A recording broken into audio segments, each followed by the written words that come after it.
66페이지입니다. 수익 환원법에서의 환원율 구하는 문제입니다. 가장 첫 번째로 우리가 이제 환원 이율을 바르게 계산한 것은 하고 문제를 낸 건데요. 우리가 수익 환원법의 기본 원리를 말해 보면 부동산에서 예상들은 순수익, 이 부동산에서 예상들은 순수익이 있습니다. 근데 이 순수익이 뭐냐면 순영업소득이에요. 순영업소득을 뭐로 나눈 거냐면 환원이율로 이렇게 나누죠. 우리가 환원이율을 세 글자로 하면 환원율이고, 네 글자로 하면 환원이율이고, 다섯 글자라면 자본환원율이고 모두 같은 말이에요. 그래서 여러분께서는 환원율, 환원이율, 자본환원율 이렇게 나눠주면 이게 수익 가액이 된다 이 말입니다. 근데요, 이 위치를 이렇게 바꿀 수 있다라고 누차 말씀드렸어요. 얘하고 얘를 위치를 바꿀 수 있다. 근데 이 위치를 바꿀 수 있는데 바꿔놓고 보면 환원이율이 앞으로 끄집어 내어지죠. 이렇게 환원이율이. 그리고 이것은 여전히 순수익. 순수익은 우리가 공부할 때 순영업소득인 거예요.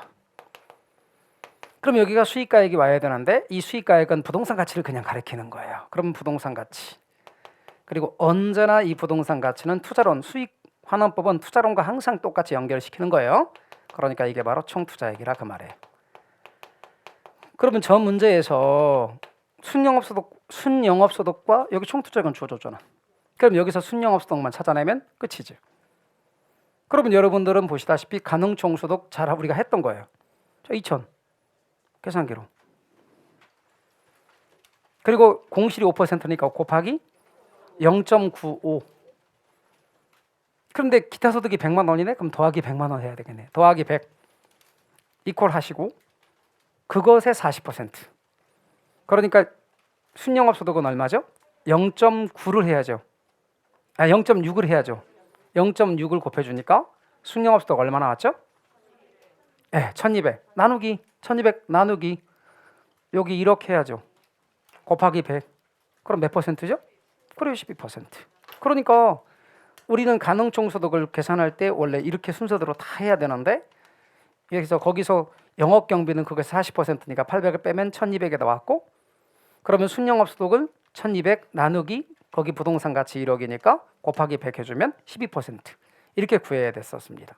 그런데 우리는 잘 아시다시피 그냥 순영업소득을 구할 때 여기서 주어진 대로 2천만 원 곱하기 0.9 더하기 100 순서대로 하니까 그냥 바로 곱하기 0.6 해주면 순영업소득이 나왔고 그거 나누기 1억 곱하기 100 해주면 답 나오는 거죠.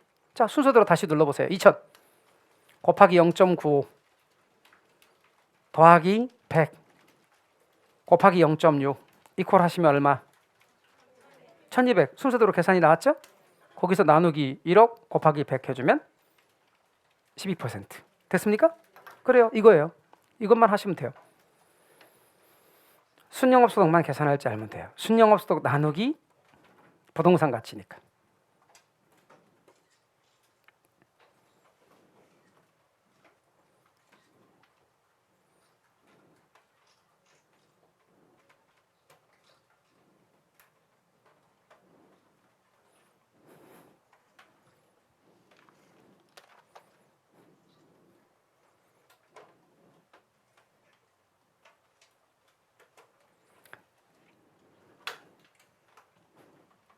그래서 환원율을 구한다고 하면 그냥 나눠서 나누기 해버리면 끝이잖아요. 이것만 구할 줄 알면 그냥 나누기 해버리면 끝이잖아요.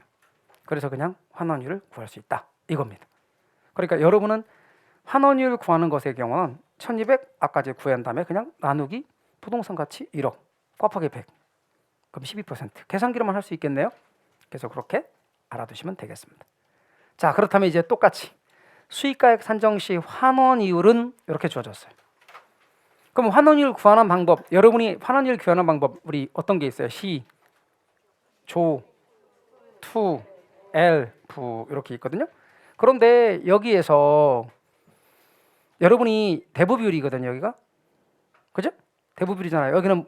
여기가 뭐가 주어졌고 재당상수가 주어졌고 그럼 부, 저 그러면 대부비율이 요거 대부비율이 요거란 말이에요. 그러면 대저란 말이에요. 그럼 여기서 뭘 할 수 있게 이렇게 나누기 하면 다시 이 둘을 나누기 하면 뭐 할 수 있게요? 부채 감당률이잖아요. 그러면 이게 부채 감당률이니까 부대저를 할 수 있지. 그러니까 우리는 이거 나누기 이거 해보세요.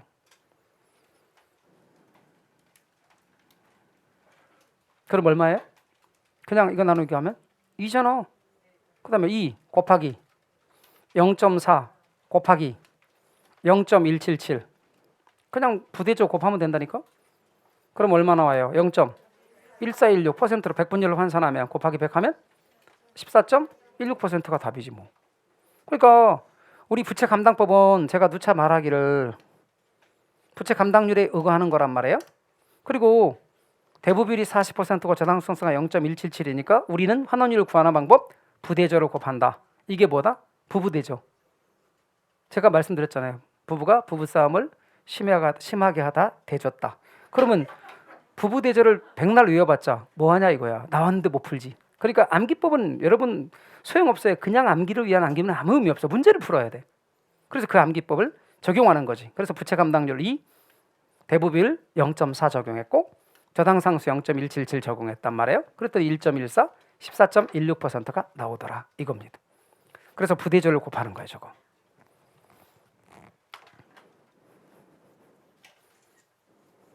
공식을 외운다고 문제 잘 푸는 게 절대 아니에요. 그 문제를 푸셔야 돼요. 저 보자마자 부대저 어떻게 생각하냐고. 해봐야 부대저인지 알아요. 왜? 대부비율하고 저당상수가 주어졌는데 뭐 부채 감당률만 알면 부대저를 적용할 수 있잖아요. 그러면 일부러 이 문제를 여러분 얘는 이렇게 줬지만 일부러 싹 가리는 거야 이거를. 그러니까 지분비율이 60%로만 줘. 이건 없애고. 그럼 우리가 대부비율이 40%인 걸 찾아내야 되는 거지. 그러면 이걸 가리면 더 어렵게 느껴져요. 그렇지 않겠어요? 네. 여기서 부채 감당률, 여기서 대부비율은 지분비율이 60%니까 대부비율이 40%다. 저당상수다. 이렇게 찾아내는 거지. 그렇게 줘요 진짜로. 그래서 그거 연습 자꾸 하셔야 돼요. 자꾸 하셔야 저런 게 눈에 보인단 말이에요. 자, 그 다음 이번에는 수익환원법에서 수익가액 구하는 방법이에요. 이거지. 순수익, 순영업소득에서 환원율을 나눠갖고 수익가액 구하는 거예요. 아주 기본적인 건데 여러분 기본적인 전제가 수익이 매년 규칙적으로 영부이 발생한다고 보거든요. 그럼 매년 수익이 규칙적으로 영부이 발생하니까 한 해 거만 갖고 따져요. 근데 한 해 것만 갖고 따지는데 한 해만 발생한다는 게 아니라 한 해 동안 발생한 근데 이게 1,000만 원이면 첫 번째 연도에 1,000만 원, 두 번째 연도 1,000만 원, 세 번째 연도 1,000만 원 그렇게 1,000만 원씩 매년 규칙적으로 발생한다고 보고 우리는 어림잡아 짐작하듯이 똑같이 매년 수익이 똑같이 발생한다. 그럼 투자론의 어림셈법도 그랬잖아요. 이것도 그래. 우린 이걸 직접환원법이라 그래요. 그러니까 직접환원법으로 순수익이 똑같이 발생한다. 그럼 뭐로만 나눈다? 환원율로만 나누게 하면 수익가액 구한다. 이거 낼 때 환원율은 예컨대 10%라 주어. 그 대신 순영업소득을 계산해봐라 이 말이에요. 그래서 이런 식으로 문제가 준다고요. 이건 직접환원법인데 기본적으로 여기는 이 사이에서 여러분이 뭘 구해요? 순영업소득을 구하래. 그리고 여기서 환원율을 구하래. 자, 그러면 이제 먼저 이것부터 하겠는데 여러분 이렇게 토지 건물 결합하는 결합법은 무슨 결합법이에요? 토지와 건물을 결합하는 거잖아 지금. 그죠? 물리적 투자 결합법이지. 그럼 물리적 투자 결합법으로 여기서 환원율 구하고 여기서 순영업소득 구하고 그런 거예요. 그러면 여기 순영업소득 자 먼저 계산하십시오. 얼마? 빼기 하면 되지. 네? 3천만 원씩 매년 규칙적으로 발생한다고 전제하는 거예요. 그럼 3천만 원 나누기 여기서 환원율을 계산하는 거예요. 환원율을 계산할 때 물리적 투자 결합법으로 계산한다 그 말이에요. 순영업소득은 3천만 원이고 이놈 계산해서 물리적 투자 결합법으로 계산할 때 제가 항상 토지 환원율 곱하기 토지 가격 구성비 그 다음에 M+하고 건물 환원율 곱하기 건물 가격 구성비 마치 기대 수익률 구하듯이 기대 수익률 요 기대 수익률 구하는 원리가 감정평가원에서 여기서는 환원율 구하는 원리가 똑같거든. 자 그럼 계산기로 물리적 투자 결합법 합니다.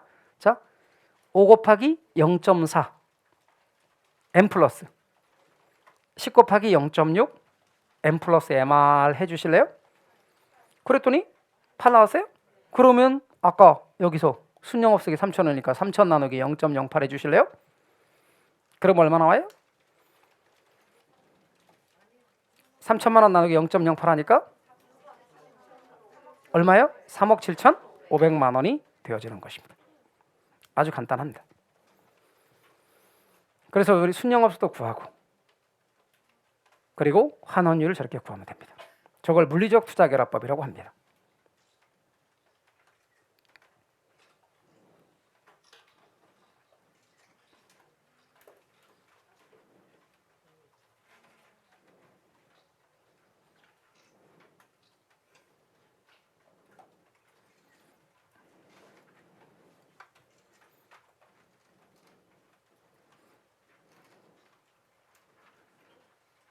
기본적으로 한 해 말하자면 3천만 원이 한 해 소득이지만 매년 3천만 원씩 발생한다고 보자. 그리고 환원율은 8%다. 그러면 나눠주기만 하면 금액입니다. 답이에요. 아주 패턴이 단순화되어 있는 겁니다. 그 다음 두 번째, 이건 나중에 직접환원법이라고 줘줬어요. 그러면서 수익가액 구하는데 연간 기준이고 주어진 소득 가능총소득입니다. 32의 문제거든요. 그리고 그것이 5%입니다. 영업경비 주어졌습니다. 그럼 여기서 이 세 가지에서 순영업소득을 구할 수 있지. 그리고 환원율은 10%로 주어졌네요. 자, 그러면 제일 먼저 뭐부터 눌러야 돼요, 여러분? 7,000 누르시고 그 다음 곱하기 0.95 하시고 그 다음 곱하기 0.6 하셔야지. 영업경비가 40%니까 나온 금액 나누기 환원율 0.1 해주시면 답 나오는 거지. 네, 그거요. 그래서 이렇게 여러분이 해서 순영업소득을 구했습니다. 그렇죠? 그리고 거기에 바로 나누기 10%를 했습니다. 그러니까 3억 9,900만 원 나옵니까? 그러니까 이렇게 하자는 거죠. 저는 잘 보실래요? 다시 한번 눌러보실래요? 7천만 원 적지 마시고 계산기부터 해봐요. 7천만 원. 그 다음에 5%니까 0.95. 그 다음에 곱하기 0.6. 자, 그리고 절 보실래요? 원래는 우리가 이퀄 했잖아. 이퀄 할 필요도 없다는 거지. 왜냐하면 이걸 쭉 여기까지 오면 그게 순영업소득이니까 이어서 그냥 나누기 0.1을 해주면 한 번에 답이 나온다는 거지. 그렇죠? 끝이에요. 그래서 정답을 구할 수 있습니다. 자, 이것도 또 찍어 놓으시고 연습. 생각보다 쉬워요, 여러분.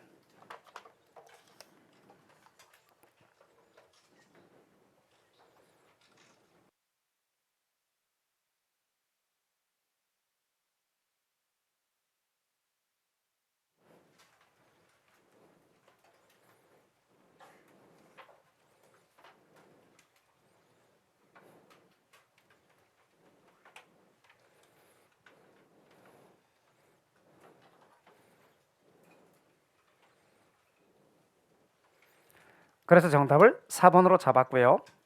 자, 이제 똑같은 패턴입니다. 역시 기출인데 기본적으로 수익환원법 이렇게 주어지면서 내용 주어지면 이게 바로 직접환원법인데 끄트머리를 잠깐 보실까요? 기대율, 환원율 둘 중에서 뭘 쓰죠? 환원율 써요. 기대율은 우리가 사용하지 않습니다. 이건 적산법에서 쓰는 임대료 구할 때 쓰는 것인데 일부러 준 거예요. 헷갈리라고.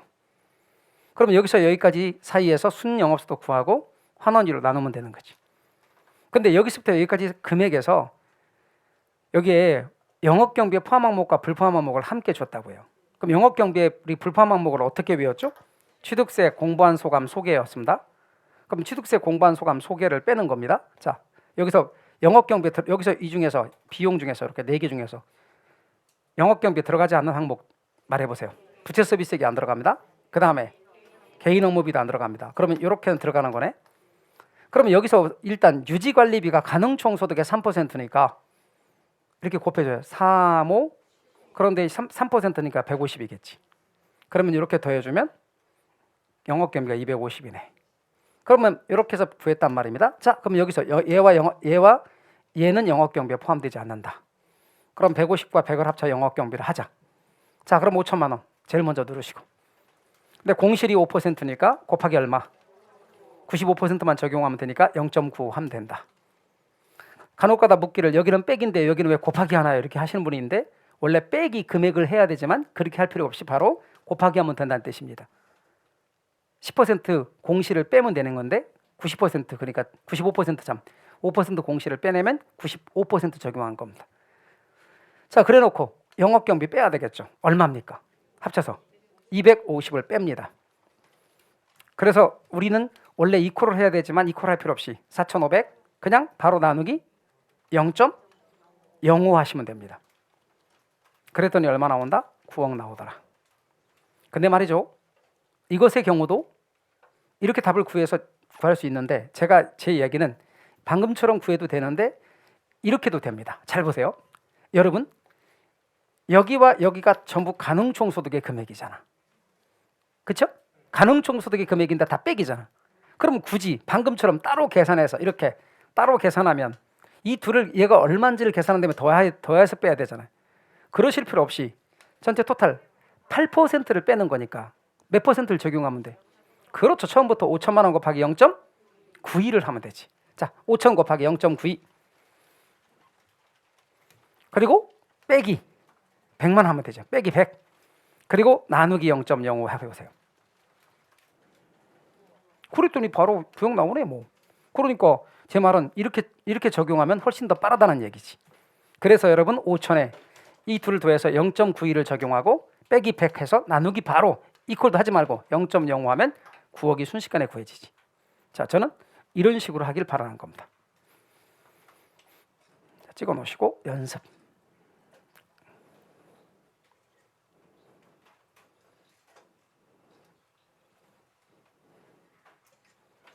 원리를 아셨으면 그냥 갖다 대입하면 저렇게 돼요.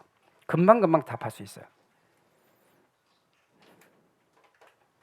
굳이 영업 경비를 따로 계산해서 뺄 필요가 없다는 거예요.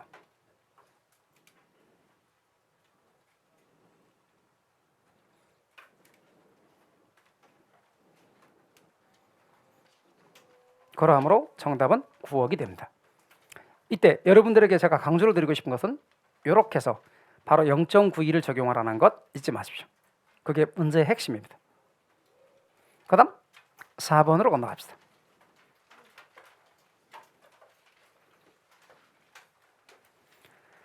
다음의 자료를 활용하여 직접 환원법으로 평가한 대상부동산의 수익가액은 단 주어진 조건에 하나며 연간기준 직접 환원법이죠.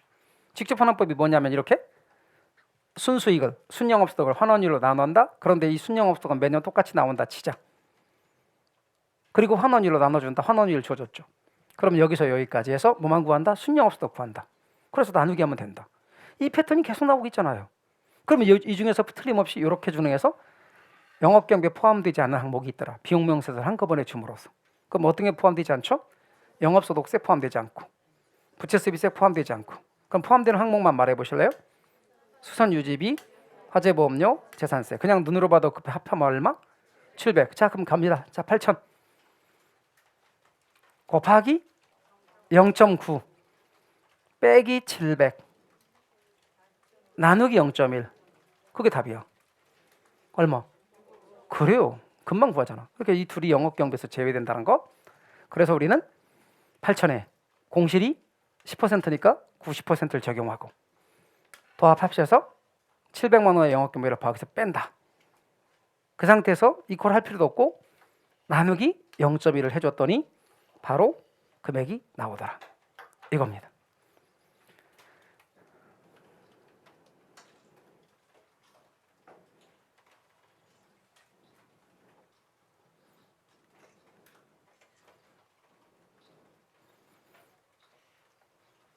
그럼 우리가 단원별 기출문제집을 여러분들은 다 풀 수 있습니다. 계산 문제 그대로 하시면.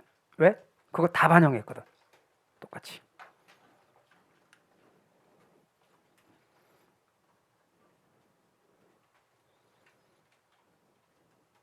그러니까 웬만한 것들은요 거의 연필 잡을 필요가 없어요. 계산기로만 딱 뭐고 탁탁탁 투득이니까.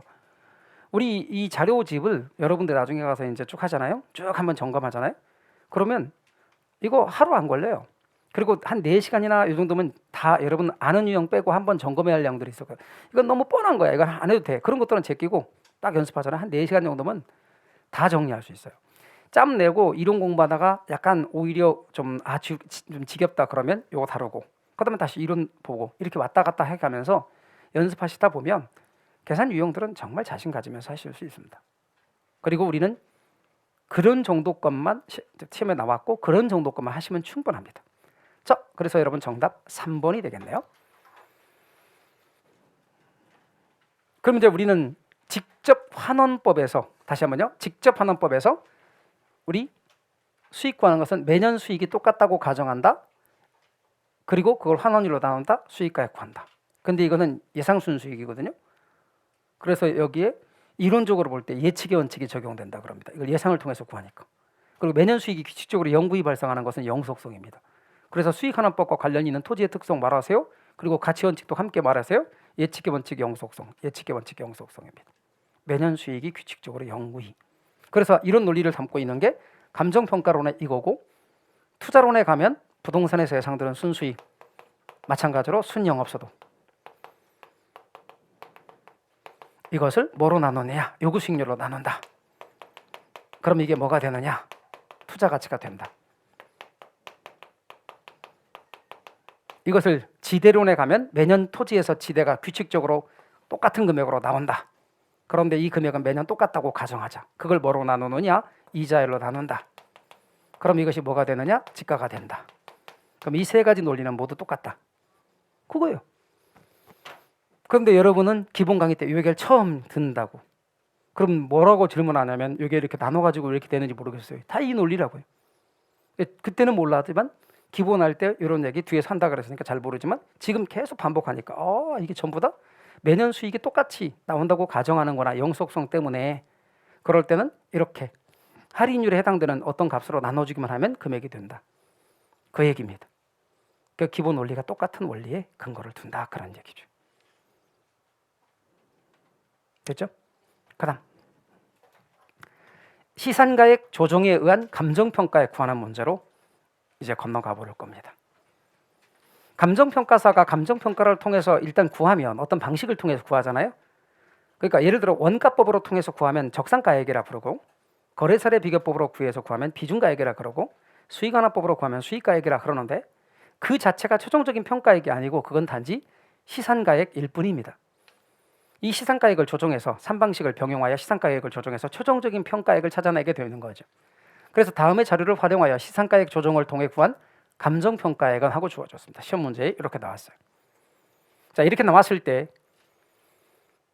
이 시산가액들이 뭔가를 아셔야 되는데, 여러분 거래 사례를 통해 구한 시산가액이란 말은 사례로부터 시산가액을 구했으니까 이 비중가액이란 뜻입니다. 이게 거래 사례 비교법으로 구한 시산가액이란 뜻이에요. 이게 거래 사례 비교법을 통해 구한 시산가액이니까 이 가액이 비중가액입니다. 비중가액. 그 다음에 여러분 조성비용을 통해 구한 시산가액은 여러분 예를 들어 토지를 한번 생각해 보십시오. 토지. 그럼 토지에 거래 사례가 있으면 거래 사례 비교법을 쓸 수 있는데 거래 사례가 없대. 근데 수익 목적이고 수익이 있으면 수익환원법을 적용할 수 있는데 수익도 없대. 그러면 왜 그러냐면 그 땅이 뭐냐면 조성지거든. 조성지 이번에 새로 조성한. 그럼 이 새로 조성한 조성지는 거래 사례도 없어서 거래 사례 비교법도 안 되고 수익환원법도 쓸 수 없대. 그러면 조성할 때 들어가는 비용을, 조성 비용을 마치 그것이 생산비처럼 간주하는 거예요. 말하자면 제조도론가처럼 보는 거예요. 그 제조도론가에서 감가두개액을 빼는 거죠. 그럴 때 토지는 물리적 감가가 안 되니까 물리적 빼놓고 기능적이나 경제적 감가를 한 다음에 가치를 딱 구해요. 이게 적산가액이지. 그래서 이걸 적산가액. 원가법을 통해 구한 거니까. 비용을 통해 구했다는 말은 원가법을 통해 구했다는 뜻이에요. 그게 바로 적산가액이에요. 근데 어떤 건물에서 임대료가 발생한대. 그럼 건물을 산 사람이 있어, 갑돌이가. 건물주라고 부르죠. 근데 거기서 임대료가 발생한대. 그럼 건물주인 갑돌이에게는 임대료가 뭐예요? 수입이지. 그럼 임대료 수입으로부터 부동산에서 발생하는 수익이 있을 거 아니야. 임대료 수입. 그것을 환원율로 나눠서 수익가액을 구했네. 그렇게 구한 게 1억이란 뜻이에요. 그럼 임대료란 수익이 발생했고 그것으로부터 임대료 수익으로부터 환원율로 나눠서 수익가액을 구한 거. 이게 수익가액이란 뜻이에요. 그런데 뭐라고 많이 질문하냐면 임대료인데 왜 수익가액이 나요? 임대료면 수익임료 아닌가요? 이렇게 물어. 이 말이 뭔 말이냐면 임대용 건물이 있어. 거기서 임대료가 발생한대. 그럼 임대료 수익이 발생하는 거죠. 매년 1,000만 원씩 수익이 발생한대. 계속. 그걸 환원율로 나눠? 그럼 수익가액이지. 그 말을 하는 거예요. 임대료로부터 가액을 구했대. 이게 수익가액이에요. 그래서 여러분은 이런 단어로부터 이런 말을 찾아낼 수 있는가? 여기다 만약에 거래 사례를 통해 구한 뭐 비중가액 이렇게 줘봐. 못 구는 세상에 어디 있어요? 근데 여러분이 이걸 보고 이게 비중가액인가 알아보고 이게 적산가액인 거 알아보고 이게 수익가액인 거 알아보고 이게 첫 번째예요. 자, 알아봤어요. 그리고 구할 때 절대 산술평균하지 말고 가중치를 부여하는 방법을 써라고 아예 힌트까지 줬어. 우리는 가중치를 부여하는 방법을 쓰거든요. 그런데 두 번째로 여러분이 주의할 것은 이게 맞춘 게 아니야. 야구. 봐, 여기는 비준인데 여기는 원가시. 그러니까 여기다가 어떤 걸 곱해야 되냐 이거지. 이걸 곱해야 돼. 이렇게. 그거 두 번째로 조심하라 그 말이에요. 얘는 얘야 곱하고 얘는 이렇게 맞추는 게 맞아. 근데 어차피 1, 2, 3, 4 보면 단위가 억 원이라고 돼 있네. 그러면 이걸 억 원이라고 다 누르지 말고 1.2만 누르라 그 말이에요. 그럼 첫 번째 여러분은 1.2를 눌러요. 1.2 누르시고 곱하기 여기 50% 0.5 M 플러스. 두 번째 1.2를 누르시고 곱하기 0.2 M 플러스. 세 번째 1 누르시고 곱하기 0.3 M 플러스 MR 해주십시오. 그럼 1.12 나오나요? 그리고 단위가 억 원이야.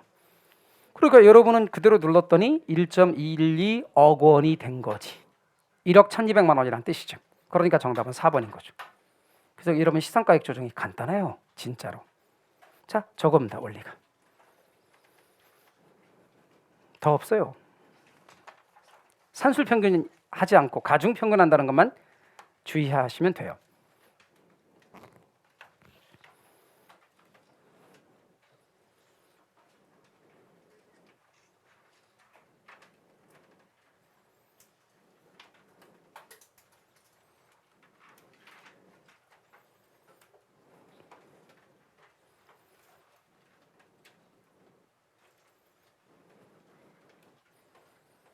감 잡으셨나요?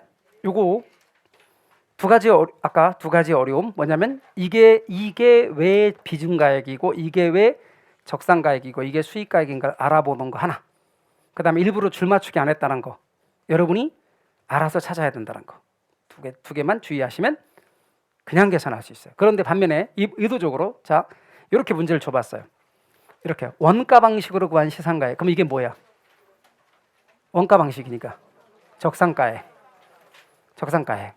그리고 여기는 비교 방식으로 구했으니까 비중가액. 그다음에 여기는 수익 방식으로 구했으니까 수익가액. 그리고 일부러 이것도 맞춰봤어요. 이렇게.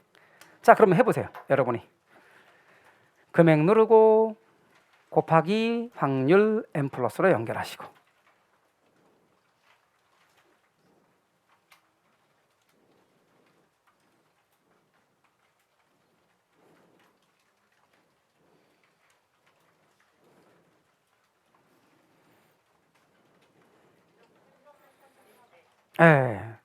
그리고 1억 5천 곱하기 0.2 M 플러스 1억 8천 곱하기 0.3 M 플러스 2억 곱하기 0.5 M 플러스 MR을 했더니 이렇게 나온 거죠.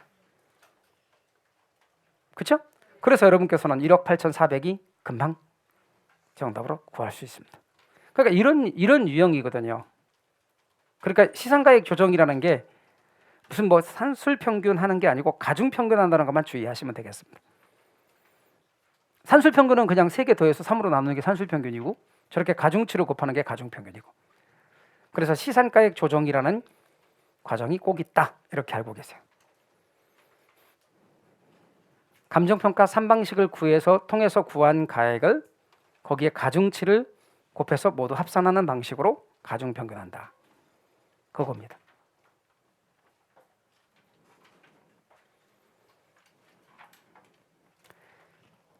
지난 10년간 시험에 나오는 계산 유형들을 중심으로 해서 계산 문제 강좌를 지난주, 이번 주에 걸쳐서 차근차근 다뤄봤습니다. 우리가 계산 강좌를 촬영을 하기 때문에 좀 이렇게 한 강좌 시작했으면 그 끝나는 데까지는 좀 맞춰서 어떤 거는 좀 강좌가 길었고 어떤 건 짧고 좀 그렇습니다. 학원 강좌라면 그냥 끊었다가 하고 그렇게 좋은데 인강으로 올라올 때는 같은 유형들은 쭉 끝까지 듣는 게 좀 낫거든요. 강의를 들을 때. 그래서 그렇게 맞춰갔고요. 여러분이 이제 인강을 활용하는 것은 이제 하다가 잘 안 되는 것만 보시면 됩니다. 나머지 잘 되시면 심지어 계산기 누르는 것까지 메모를 차근차근 정리하셔서 이 자료집은 시험 때까지 활용하십시오. 그리고 반복해서 집중하시면 이제 어느 것과 연결되냐면 기출문제 과정하고 이게 연결이 상당히 많이 될 겁니다. 반복될 거라 그 말이에요. 기출문제에서. 그래서 기출문제 부분에서 한 번 반복, 그 다음에 7, 8월 달에 예상문제 과정에서 또 한 번 반복, 그 다음 동형모의고사 과정에서 이걸 업그레이드한 반복을 또 할 겁니다. 그러니까 진짜 많이 반복을 해요. 제가 근데 할 때마다 제가 이 계산하는 요령들을 그대로 알려드립니다. 그럼 처음에 잘 안 보였던 게 막 헷갈리게 가가소고 막 소소 막 이런 게 헷갈렸던 게 착착착 보이기 시작하면서 나중에는 계산기를 안 눌렀는데 답이 보이는 그런 일들이 발생합니다. 그렇게까지 하시다 보면 계산에 자신을 갖게 되고 계산 문제에 여러분이 잘 하시게 됩니다. 매년 다 그랬습니다. 진짜 맨 땅에 헤딩에서부터 시작해가지고 나중에 보면 진짜 잘하시는 그런 데까지 가게 된 겁니다. 여기까지가 계산 문제 마무리인데요. 여러분의 인생, 여러분의 삶 속에 바람은 언제나 당신의 등 뒤에서 불고 당신의 얼굴에는 항상 따뜻한 햇살이 비추시기를 바랍니다. 여기까지입니다.